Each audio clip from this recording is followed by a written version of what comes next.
by Eddie. My mother calls up to me from downstairs. I take my rightmost headphone off my ear, and I pick up the sound of the general bustle in the downstairs hallway.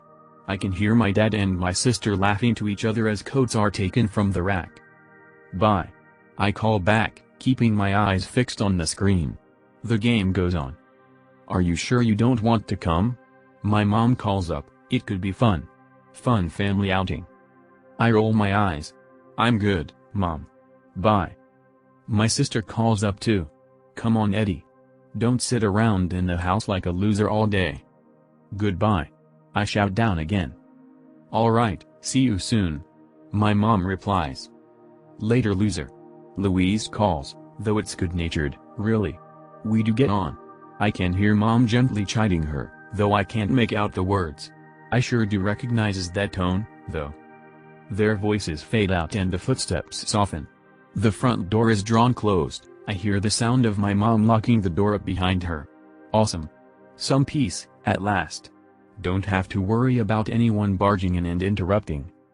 I return my headphone to my ear and reinvest my full attention to the matter at hand. Securing a victory. Gotta keep my current ranking. A second loss in a row and my score will tank. Can't afford that right now. And #X200B. Click click click. And #X200B. I tap away at the keys. And #X200B. Explosions rattle in my ears as I navigate the environment. Fully engrossed, muscle tensed as I do my best. At last bringing the round to a close. I clap my hands in victory and lean back, the chair squeaking as I do so. I slide off my headphones and take a moment to revel in the victory, listening to the soft patter of the rain against the window. The day is gray, and overcast. Wind sighs gently in the trees on the street outside. I glance at the clock. Damn, it's been almost an hour already. How time flies. I spin around in my chair, drumming my fingers against the desk. I catch a quick reflection of myself in the screen as it loads. Sat at my computer, just like you probably are right now. Or maybe you're on your phone. Same difference. Connected, engaged, and yet, for now, alone. And #X200B. The rain patters. And #X200B. And the game freezes. The loading circle becomes stuck mid-turn. I try to shake the mouse, but that too has become frozen. Fuck's sake, I mutter, tapping the escape key. And #X200B. Nothing. And #X200B. And #X200B. It's as I'm going for Control plus Alt plus Delete that I hear a noise from downstairs. Sounded like a cupboard door being shut. Instantly I find myself suppressing a wave of panic. It's fascinating, really, how quickly one's level of alertness can change. All my senses are primed and I become hyper-aware of the sound of my breathing, of the beating of my heart. Maybe it was imagination? Maybe the sound was something else? Did it come from outside? But as I listen, it comes again. Another cupboard, and then, what sounds like the fridge. And #X200B. It's okay, don't panic. Don't panic. Serial killers don't go looking through cupboards and fridges. Do they? And #X200B. I creep to my door and slowly, gently, steadily ease it open, slipping out into the corridor and tiptoeing to the banisters of the stairs, listening out for some more clues. And #X200B.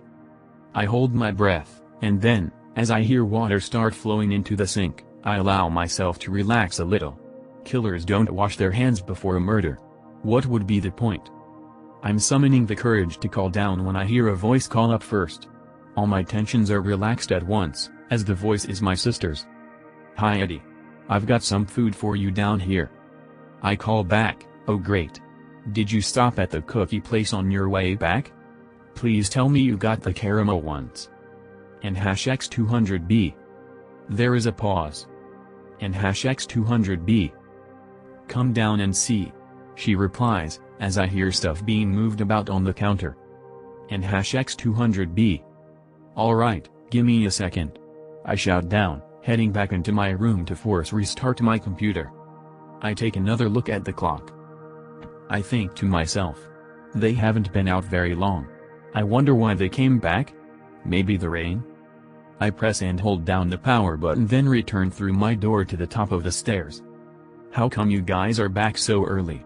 I call out. And #X200B. And #X200B. There is no response. And #X200B. The door to my parents' room is open.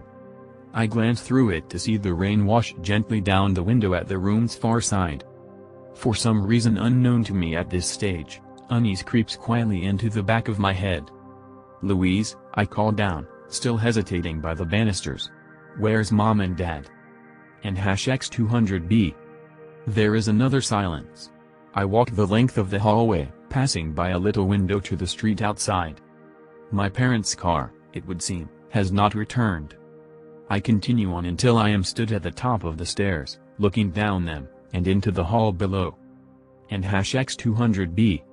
The lights are all still switched off, and an unsettling aura seeps up the steps from the shadows beneath. And #X200B. "Come on down, Eddie," comes my sister's voice from somewhere unseen. "The kitchen, I think. Come see what I have for you." And #X200B. I cannot hear the sound of cupboards, now. There is no rustling. No movement of any objects or bags or jingling of keys. My sister finishes speaking, and then there is silence. Silence, and the gentle patter of the rain. My hands, I realize, are sweating. And #X200B. What the hell is this? I think to myself. Eddie, come on man, just pull yourself together. And #X200B. But something compels me to remain where I stand. Some unseen force keeps me from taking a step down onto the stairs and descending to the bottom floor. "Louise," I try to call back, but my voice fails me. It does not project the way I intended. I clear my throat, though my mouth has dried. The sensation is an uncomfortable one. And #X200B. And #X200B. "Eddie," comes the reply. "Eddie, come downstairs." And #X200B. And #X200B. "When did you get back?" I manage to call down, "Where's the car?" And #X200B. Silence. And #X200B. "Louise?" I call down again, unsure of what else to say. And #X200B. And then, a moment later, from around the corner, my sister walks slowly and deliberately into view. She stops at the bottom of the stairs, still shrouded in shadow, and she looks up to me. We hold each other's gaze for a moment, her at the base of the steps, and I at the top. She does not speak, and her expression shifts to a wide grin. Her teeth appear very white in the darkness. She makes a quick motion with one of her hands. "Follow," is the implication, and then she turns, and walks slowly back to the kitchen, out of sight. It is not until I cannot see her that her voice comes again, "Come on, Eddie. Come and see what I have to show you." The hairs on the back of my neck all raise in cold alarm. And #X200B. I do not follow. With my jaw clenched and blood frozen in my veins, I make a hasty retreat to my room, where I close the door shut, perhaps just a little too quickly. The thud of the door going into its frame reverberates around the walls. And #X200B. Less than 1 second later, in that exact same instant, I hear the unmistakable sound of something barreling up the stairs. Knocking carelessly into the banisters with rapid, ascending creaks and clamoring. And #X200B. I cry out loud in terror, and with a surge of adrenaline I grab hold of my chest of drawers. I haul it across the floor into place, blocking the door. My potted plant falls and lands with a dull thump by my feet, soil spilling out across the carpet. My heart hammers in my chest as I stare at the door, tensed and waiting for the handle to start rattling. Waiting for something to throw itself against the door from the opposite side, my sister? But none of those things happen. The minutes tick by, excruciatingly slowly. The sounds of the sudden race up the stairs ended as quickly as they began, and with the utmost caution, I tentatively press my ear against the wood. Listening, breathing deep. Straining to hear for any sign or clue as to what the fuck is going on. And #X200B. And #X200B. Open the door, Eddie, my sister's voice whispers from the other side. I leap back from the door in horror, fumbling around on my desk for my phone, too afraid to look away. I grab it and tap in the passcode, my shaking fingers failing the password the first time. And the second. The thing on the other side of the door does not knock.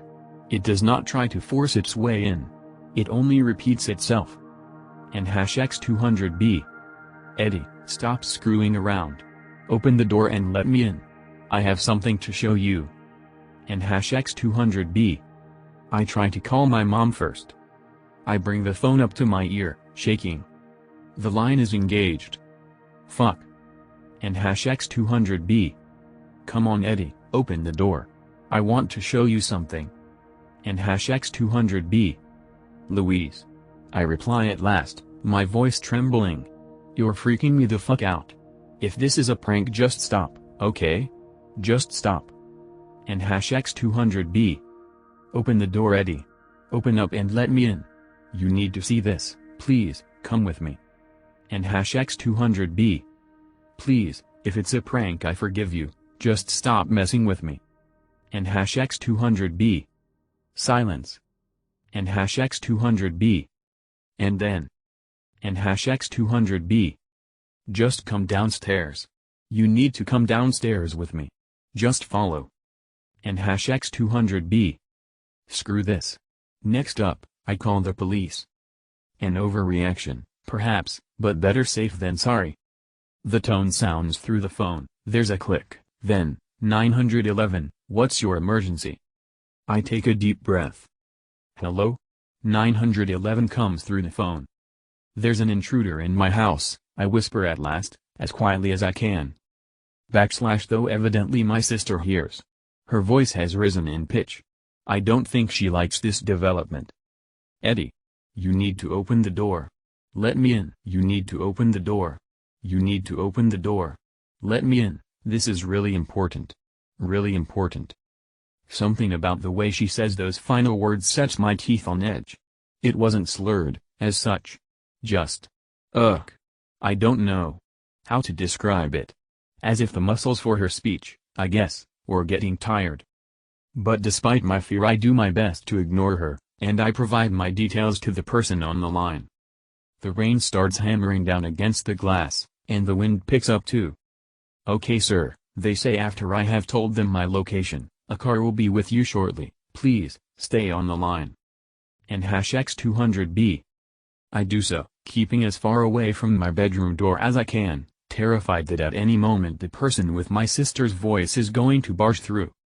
Eddie. She shouts, making me jump. Eddie. You need to let me in. You need to come with me. I swear that I hear a car drive past outside, and I turn to look through the rain-washed window. And #X200B. And as I do so, my heart nearly stops in my chest. Down there at the side of the road, standing in the rain and looking up into my window, right at me, is my family. My mom. My dad. And Louise.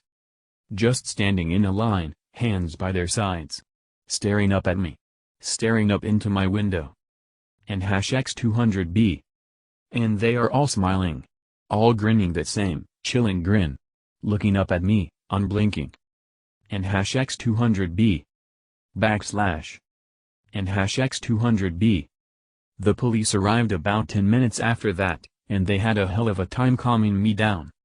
I never heard my sister leave from behind the doorway, though the officers didn't find anyone, even after a thorough search of the house. My family outside vanished after I briefly turned away.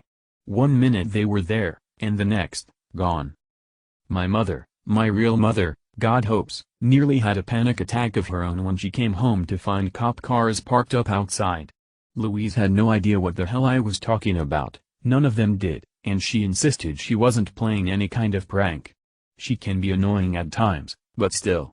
I really can't see her doing anything like this.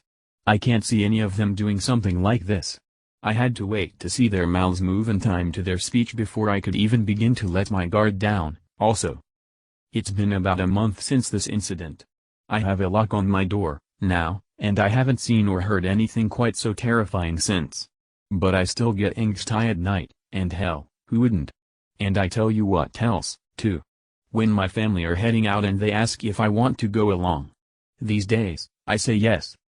/www.reddit.com web link